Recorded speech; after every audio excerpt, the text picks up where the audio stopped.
நம்ம பேரை பொழைச்சிருக்காங்க. அவ செத்துட்டான்னு போய் சொல்லி ஏமாத்திருக்காங்க. என்ன மனுஷங்க இவங்க? கேளுங்க.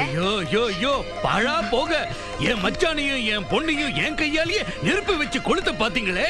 நீங்க மனுஷங்களா? நீங்க நல்லா இருப்பீங்களா பாவீங்களா? டேய் லட்சுமணா, நீ தாண்டா பாவி. மாமன் கூட மருமகளும் ஒன்னா சேர்ந்துக்கிட்டு புள்ளைய கொண்டுட்டாங்கன்னு நீ தானடா எங்களுக்கு சொன்ன. டேய் லட்சுமணா, ஓ சாயம் நல்லா வெளுத்திருச்சு. இன்னொரு வாட்டி இந்த ஊர்ல உன் முகத்தை காட்டினீன்னா உங்க 2 பேரையும் இதே இடத்துல எரிச்சு சாம்பலாக்கிடுவோம். ஓடி வாடி, எங்களை விட்டுருங்க, எங்களை விட்டுருங்க, எங்களை விட்டுருங்க.